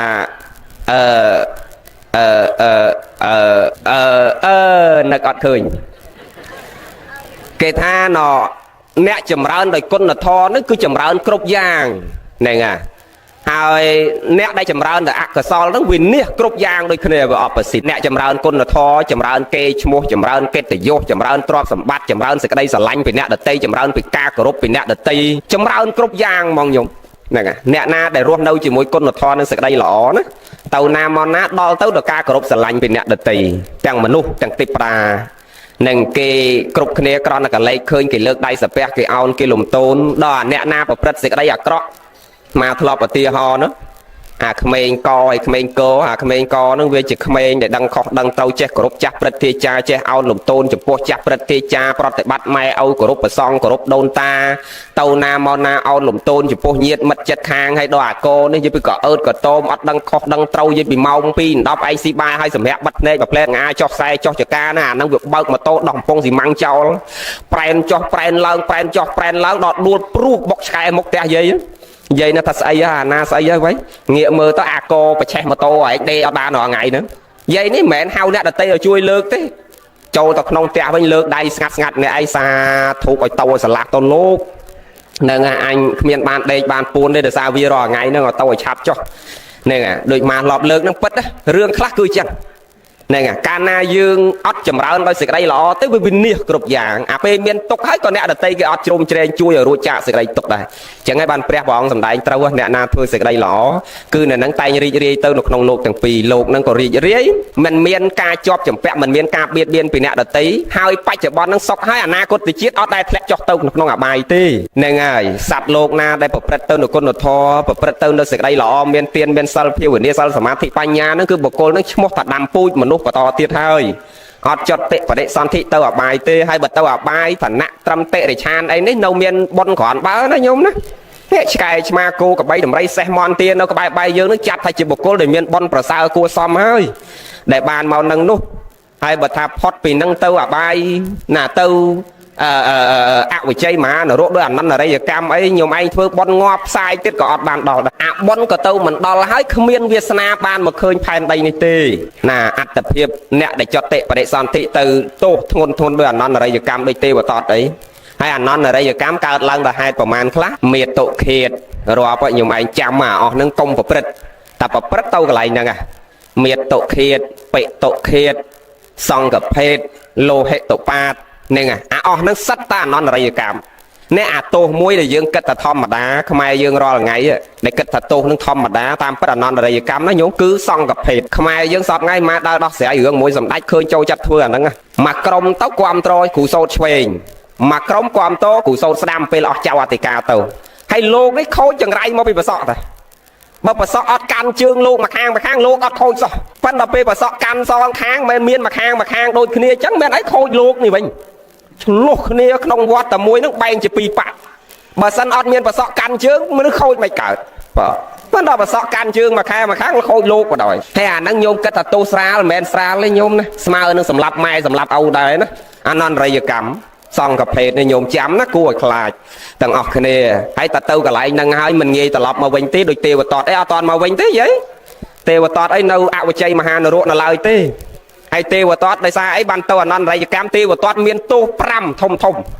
ដែលវាសំតធរណីស្រោបពិតប្រកបមែនស្រោបទាំងរស់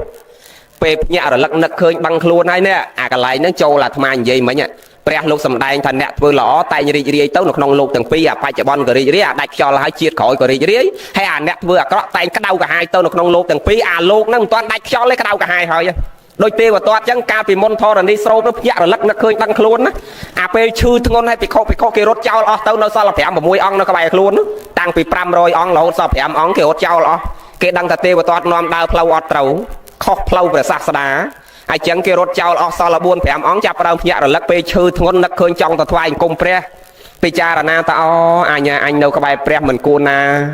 នឹងប្រព្រឹត្តសេចក្តីអាក្រក់ជាមួយព្រះអង្គម្ដងហើយម្ដងទៀតសង្វេកតក់ស្លុតខ្លួនឯងខ្ញុំអាចឃើញគឺចាប់ផ្ដើមសោកស្ដាយសំណោះនៅកំហុសនឹងសេចក្តីអាក្រក់របស់ខ្លួនឯងឃើញវាក្តៅកាហាយតាំងពីមិនទាន់ដាច់ខ្យល់វាកើតទុកតាំងពីមិនទាន់ដាច់ខ្យល់ហើយកាត់សេចក្តីនៃរូតមកដើរបំរុងថាឲ្យភិក្ខុ5 6អង្គហ្នឹងសែងទៅជួបព្រះដើរលែងរួចហើយញោមសែងទៅជួបព្រះនឹងធ្វើម៉េចបានទៅដល់ជួបព្រះថ្វាយអង្គមព្រះដល់មកដល់ក្បែរវត្តចេតពុនដល់លបងវត្តចិត្តដល់វត្តហើយហ្នឹងណាឲ្យភិក្ខុដែលសែងហ្នឹងប្រាប់ថាអ្នកទាំងឡាយដាក់យើងចុះយើងចង់លាងសម្អាតកាយយើងឲ្យស្អាតជំរះខ្លួនយើងឲ្យស្អាតងាវចូលថ្វាយបង្គំព្រះកាលណាគេដាក់ស្ក្រែស្នែងចុះដល់ដីឈាមជើងបានតែមួយចំហៀងធរណីស្រោបហ្មងហ្នឹងហើយហែកផែនដីជា2ស្រោបចូលហើយសំណួរសួរតាហេតុអីបានជាធរណីត្រទេវតតអត់បានដោយសារវាធ្ងន់ពេកញោមធ្ងន់ណាធ្ងន់អីខ្ញុំធ្ងន់គីឡូទេវតតអីធ្ងន់អី ញ៉ៃអ្នកចការលើធ្ងន់គីឡូឯធ្ងន់អីធ្ងន់ទម្ងន់កម្មដោយប្រពន្ធនាយសំពៅអញ្ចឹងមិនមែនធ្ងន់គីឡូទេសំពៅទាំងមូលអត់ទៅមុខហ្នឹងមិនមែនធ្ងន់ដោយសារគីឡូនាងហ្នឹងគឺធ្ងន់ដោយសារកម្លាំងកម្មកាលពីអតីតឯងចងប្តីឯងបោះតម្លាក់ទឹកដែរប្តីឯងកើតជាឆ្កែពួកបុរសហ្នឹងគាត់ស្រឡាញ់ប្រពន្ធដល់អាចិតវាជាប់ជាពាក់ប្រពន្ធដាច់ខ្យល់ទៅវាកើតជាតកែស្លាប់ពីតកែវាកើតជាពស់ស្លាប់ពីពស់វាកើតជាជីងចក់ស្លាប់ពីជីងចក់វាកើតជាកូនឆ្កែប៉ុន្តែស្រឡាញ់ប្រពន្ធអាកើតទៅជាសត្វទេរឆានតាមប្រពន្ធរហូតហ្នឹងដល់អាជាតិកើតជាឆ្កែនេះវាតាមពេកទៅប្រពន្ធគេបង្អាប់លេងតានាងព្រានខឹងអាអ្នកបង្អាប់នឹងមកជុំងុំអាកតុយរត់ពីក្រោយខឹងវិញចងដៃចងជើងបោះទម្លាក់ទឹកប្តីឯងហ្នឹងអត់ដឹងតែប្តីដល់តែគ្រាន់តែនាងនឹងស្លាប់ទៅគេបោះនាងនឹង499ជាតិគ្រាន់តែបោះទម្លាក់ទឹកអាជាតិចុងក្រោយប្តីឯងគឺនាយសំពៅគឺអាឆ្កែបោះទម្លាក់ទឹកហ្នឹងហើយមកកើតជាប្តីគឺនាយសំពៅហើយនាងដែលបោះឆ្កែទម្លាក់ទឹកគឺប្រពន្ធនាយសំពៅហ្នឹងត្រូវប្តីខ្លួនឯងចងទម្លាក់ទឹកវិញដូចគ្នាវាធ្ងន់កម្លាំងកម្មសំពៅធ្លាប់តែជិះ5 600នាក់អត់បញ្ហាថែមតានាងនឹងមួយសំពៅលែងទៅមុខខ្ញុំឯងគិតមើលហ្នឹងហើយដូចទៅវត្តអញ្ចឹងណាផែនដីទាំងមូលត្រយើងគ្រប់គ្នាទាំងភ្នំទាំងសัตว์រាប់លានអ្នកអត់មានធ្ងន់សោះបាទត្រទេវតាមួយត្រអត់រួចហ្នឹងហើយជាពីរស្រោបចូលទៅញោមដឹងថាទោសទេវតាធំមានប្រមាណញោមដឹងទេអ្នករៀនធរដែលធរនីស្រោបហ្នឹងមានប្រមាណទោសទេវតាអត់ដឹងទេទេវតាមានទោសធំ5ញោមចាំស្ដាប់ទោសទី1គឺជួលចោលទៅសម្លាប់ព្រះដែលមានពភៈឲ្យចោលទៅសម្លាប់ព្រះដែលមានពភៈទោសទី1ញោមឯងឃើញទេអរហន្តឃាតទោះបីជាព្រះអង្គមិនសុគតប៉ុន្តែមានបំណងនឹងសម្លាប់ព្រះទោសធំទី1ទោសទី2លោហិតបាតឡើងលើភ្នំកំពូលភ្នំចាំមើលឲ្យតែព្រះដើរមកដល់កន្លែងហ្នឹងព្រោះដឹងតែព្រះអង្គបលឹមឡើងដឹងតែពេលទៀបភ្លឺប្រមាលមើលរិស័យសัตว์ហើយព្រះអង្គចេញទៅប្រោសសัตว์ដើរកាត់ភ្នំហ្នឹងចឹងគេទៅអង្គុយចាំតាំងពីយប់ហើយញោមអាមនុស្សធ្វើអាក្រក់ហ្នឹងអត់ដែរស្រួលទេញោមឯងមើលចាំល្មៀលថ្មទម្លាក់ព្រះហ្នឹងឡើងទៅដេកលើកំពូលភ្នំតាំងពីយប់អង្គអត់ដេកអត់ពួនទៅពពួនលើកំពូលភ្នំតាំងពីយប់ចាំព្រឹកឡើងព្រះលោកមកប្រមៀលថ្មឧបមាដូចអាចោលួយមន់គេចឹងមន់បានមន់គេមួយស៊ីនឹងទៅពីលូនផងក្រាបផងនិយាយពីអាបលាមុតដៃផងមុតជើងផងអាយ៉ាយេដៃជើងផងអាវខោហ្នឹងហើយបើគេដឹងគេតាមគេតន់គេធាក់គេទាត់ហូរឈាមចេញពីមាត់ផងពីតិចផងមន់បានមន់មួយស៊ីហ្នឹងវេទនាណាចឹងអាអ្នកធ្វើអាក្រក់នោះវាក្តៅកាហាយមែនមិនទាន់ដាច់ខ្យល់វាក្តៅកាហាយបាត់ហើយបើអាម្ចាស់មន់គេអត់ដឹងទាត់ធាក់ទេក៏កម្មនឹងវាទាត់ធាក់យើងព្រឹកល្ងាចដែរកម្មទៅទាត់ធាក់របៀបម៉េចទៅយាយអត់ដែរឃើញមុខកម្មទាត់ធាក់សោះនេះវាទាត់ចេះទាត់ឧទាហរណ៍តាស៊ីសាច់មន់នឹងអស់ហើយប៉ុន្តែពេលអាមន់នឹងវាលួចបោះយឺអឿនហើយអាយឺអឿននេះអត់ដឹងទេប៉ុណ្ណាឲ្យតាឃើញមុខយឺអឿនដល់វាអោនមុខចឹងវាអោនមុខកិច្ចយាយនឹងមកហើយថ្ងៃក្រោយមកវាដើរទៅឃើញប៉ូលីសវាកិច្ចមុខប៉ូលីសទៀតអញសង្ស័យយឺអឿនប្រឹងប៉ូលីសមកចាប់អញហើយតាមពិតប៉ូលីសក៏ដើរទៅឯណានោះហ្នឹងឃើញអាកម្មនោះវាទាត់វាធាក់វាផ្ដាល់ក្តៅកាហាយយើងព្រឹកល្ងាចនឹងមិនទាន់ដាច់ខ្យល់ទេវាក្តៅហើយបាត់ហើយព្រះសម្ដែងត្រូវណាស់ញោមបើយើងទាំងអស់គ្នាអត់ដល់ទៅនៅការពិចារណាណោះនិយាយរឿងទេវតាទោសធំទី1ជួលគេឲ្យទៅសម្លាប់ព្រះទោសធំទី2ឡើងលើភ្នំធ្វើលោហិតបាតឡើងលើកំពូលភ្នំបំរុងនឹងល្មៀលថ្មសម្លាប់ព្រះហើយព្រះលោកដឹងថាអូទេវតានៅលើបើសិនណាជាមិនឲ្យត្រូវបន្តិចទេអាគាត់នឹងអត់សុបាយចិត្តទេហ្នឹងហើយចឹងឲ្យត្រូវម្រាមជើងតិចចុះកញ្ចក់ជើងតិចចុះអានោះពមៀលមកថ្មទាំងមូលហ្នឹងមកដល់ក្បែរព្រះអង្គញ៉ាំងអធិវុទ្ធិឲ្យថ្មហ្នឹងវាជះចេញទៅបែកតែដុំទូចមួយត្រូវម្រាមជើងព្រះដែលមានពភៈចេញឈាមទៅហើយញោមចំណាំណាលោហិតបាតហ្នឹងមានន័យតែធ្វើឈាមរបស់ព្រះអរហន្តឲ្យពុះពោឡើងតែបែកតាន់តិចក៏អនន្តរិយកម្មដែរចឹងទី2ធ្វើលោហិតបាតទី3នឹងឯងទៅសែបគប់ជាមួយអាជាតិសតុឲ្យទៅសម្លាប់បៃតារបស់គេសម្លាប់ឪគេផ្ទាល់គឺប្របាទពំពិសានឹងទៅសែបគប់ជាមួយអាជាតិសតុញុះញង់អាជាតិសតុឲ្យទៅសម្លាប់ឪគេបកើតអត់ច្រឡំទោសទី2ទោសទី3ឲ្យញុះញង់គេឲ្យទៅសម្លាប់បៃតាគេហើយញោមភិក្ខុសង្ឃណាកាលណាមនុស្សឃាតហើយភិក្ខុហ្នឹងមិនចូលក្នុងទោសអីមនុស្សឃាតទោសអីមនុស្សឃាតចូលក្នុងបរាជិកអីយល់ដាច់សិលព្រះលោកថាហាក់បីដូចជាមនុស្សកបត់កហើយកបត់ក្បាលនៅសកតទេវាអត់ក្បាលអញ្ចឹងវាដាច់បាត់ហើយណាដាច់ជាភិក្ខុបាត់ហើយទេវតានេះហ្នឹងទៅញុះញង់អាជាតិសតុឲ្យសម្លាប់ឪគេសម្លាប់បៃតាប្របាទពំពិសាហើយប្របាទពំពិសាណាអាជាតិសតុមកចងពៀញោមថ្ងៃកើតឲ្យប្រពន្ធហ្នឹងចាញ់កគឺឃ្លានឈាមប្តីមកកាលណាថ្ងៃចោះចាប់បដិសន្ធិណាអាជាតិសតុចាប់ពផ្ទៃក្នុងអតរបស់មហេសីរបស់ប្របាទពំពិសាហ្នឹងអាជាតិសតុចោះចាប់ផ្ទៃភ្លាមឲ្យមហេសីហ្នឹងឃ្លានឈាមប្តីមិនចាញ់ករហតរេនរសៅម៉ៅទៅយាយអ្នកចការលើទេណាប្រពន្ធខ្លះឆ្លាតសុំប្តីទិញតរេនអត់បានស៊ី1គីឡូ 4-5 ម៉ឺនណោះ ដល់ពេលបានឱកាសអាចារ្យកូនម្ដងនឹងនិយាយពីតរេនសឹងរាល់ថ្ងៃព្រោះហ្នឹងខ្ញុំឃ្លានតរេនបើឃ្លានរកឆ្ងាញ់អញ្ចឹងមានអីបើអាជាតិសតុមានឃ្លានរកឆ្ងាញ់ណានេះចូលមកឲ្យឃ្លានឈាមឲ្យឯងមក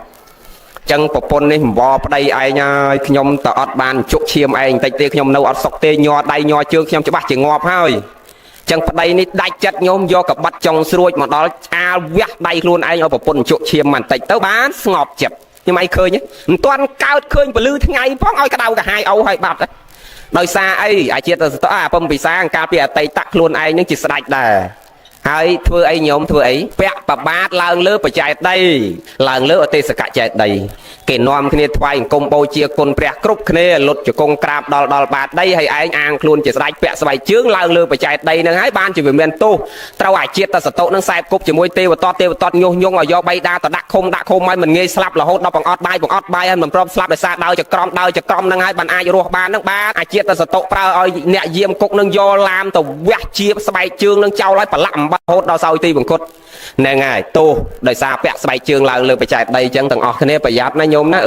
ដែបផែនដីត្រទេវតតអត់បានទី1គឺជួលគេសម្លាប់ព្រះទី2លោហិតបាទី3សែបគប់ជាមួយអាជាតិសតុញុះញង់អាជាតិសតុឲ្យសម្លាប់គេមនុស្សឃាតទី4ប្រឡែងដំរីណាឡាគិរីឲ្យព្រិចព្រះដ៏មានពភៈ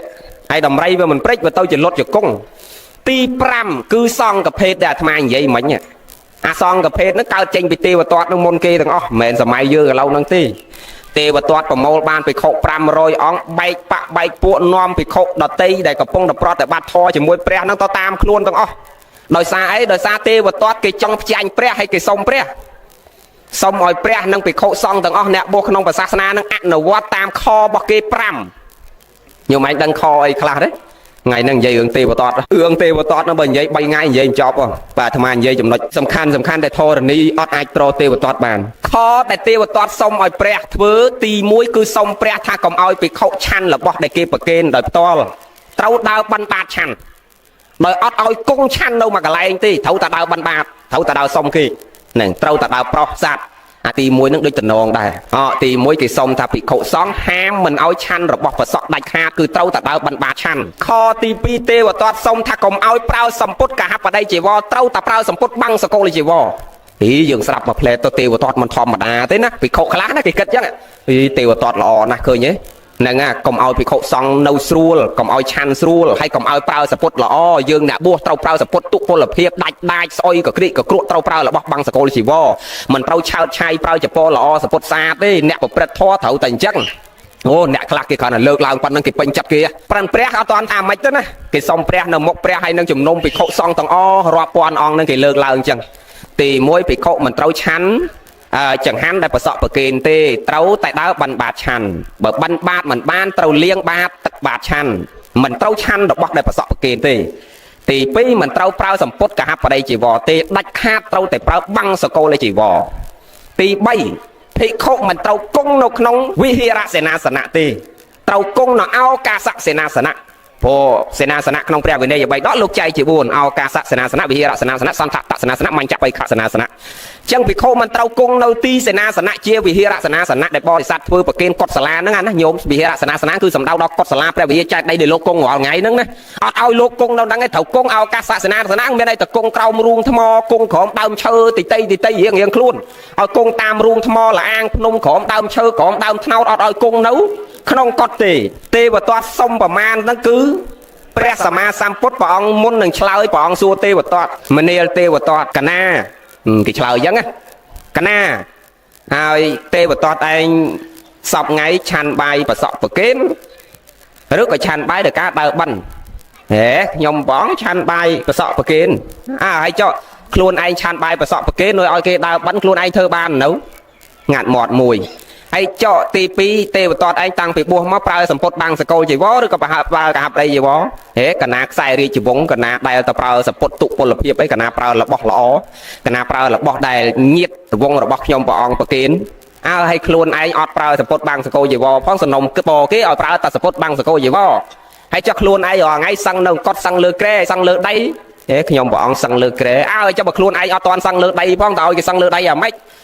ចឹងមានន័យថាអ្វីដែលខ្លួនឯងសំណុំពរនឹងខ្លួនឯងធ្វើអត់បានទាំងអស់កាន់ព្រះអង្គអាហ្នឹងវាមិនខុសពីអាត្មាធ្លាប់បញ្ជាក់ថា đôi bắt đây dương chắc anh nhung bắt đây dương cà phê nâu miên cầm lăng quạt miên sấy thay á hay đò phê quạt chư ngôn quạt mà họ dương quanh ao dương thay côn và pôn nâu sờ bạch trong chương á cứ mà nương nâng tật này hô mà mắt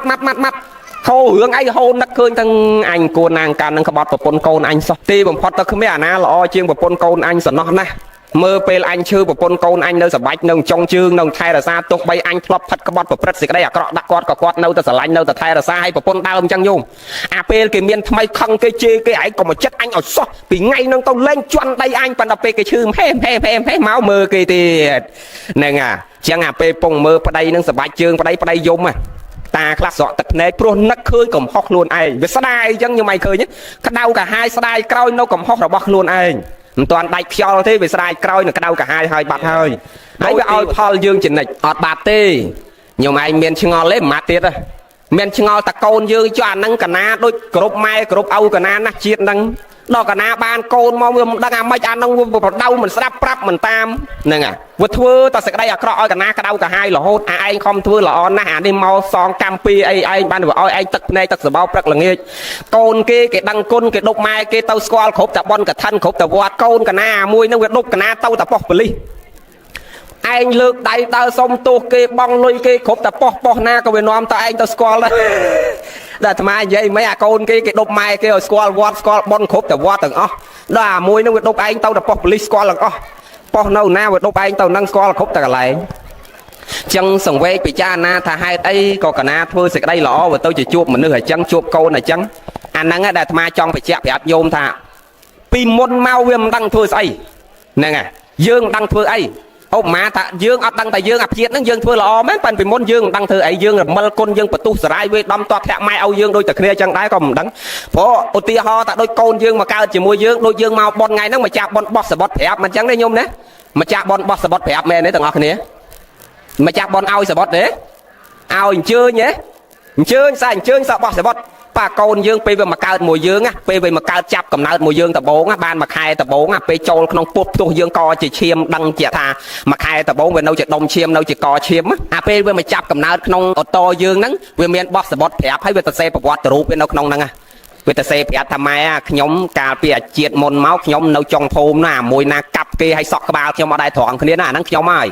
hay trường nhóm đào ở đây thoáng đây với trường cái đào thoáng nhóm đào ở đây thoáng nhóm tao ná cặp kia năng bọt từ nhóm tập xe máu thẹp mày nhá chẳng nhóm xong mà cao chỉ mùi mày nhá nhóm bị chiết môn mới trường cang về miền tập xe bọt từ về môn máu ấy nhóm miền xe ọt đăng là về máu bên na so chẳng miền này tại dương đôi kia bị môn máu này dương mà đăng thưa ấy khác bọt dương này ai dương à lâu nâng thưa lọ men pan về mà chuột tầm mà nước cọ là sao bị môn mà ai nhưng mà đang thưa ai khác đây nè anh đang chẳng này nhung nè chẳng à pe về ria nó bảo cái đầu cả hai trong lô từng pi à bị môn mà dương sang sẽ à phải chỉ bón mà cái đầu cả hai đọt phải chỉ bón này tiếc ha phải chỉ bón đang dương thưa sấy tầm múc tiết cái đầu cả hai đối chạc dương cặp phong là thưa chứ nè đang chẳng ai bàn dương cua tọt slot sòng vây rồi thốt tâu nục nông đầm nào chỉ vật cua quạt bay miên sẽ tệ sam phải che nhẹ hệ rẹo tập bạ rồi lật đằng luôn dương hay khai căm chị ạ của sò bán của ông sầm đầy tiệt hà cùng áo mơ khơi thạp ba miền vào màn tịch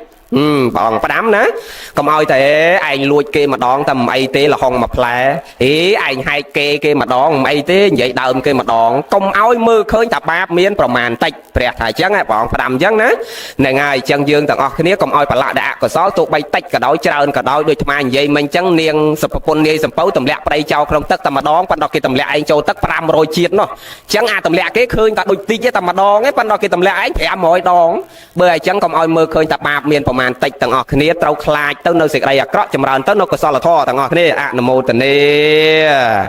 ơi cho bao giây tao một lần quay phần đang bàn bon bàn cái sao tam bạn này say chẹt la riêng luôn xong à nằm một tầng này bon bó bắt bẹt cơn thay sớm nay mòn protest na anh cua bật bó đi sát đại cho khăn đói mơ hà ai cả miền bản nhà pra con nia tình đi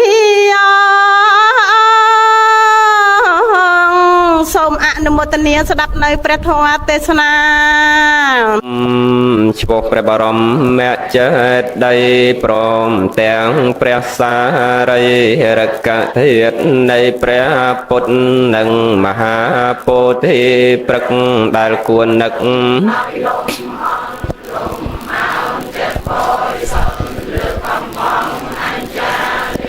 នឹងព្រះពុទ្ធរូបតំណាងអង្គព្រះមុនីដែលស្ថិតនៅគ្រប់ទីស្ថាននានានោះទាំងអស់ដោយតែជះនៃគុណព្រះមានបុណ្យដែលតែងតែរំលោះរំដោះទុក្ខភ័យអន្តរាយសូមឲ្យខ្ញុំបានសុខឃ្លាតចាកទុក្ខផងទាំងឡាយសត្វត្រូវទោះចិត្តឆ្ងាយសូមតនព្រះអរិយមេត្រីថ្លៃវិសុទ្ធសូមបានឃើញធម៌ពិតសំដូចចិត្តប្រាថ្នា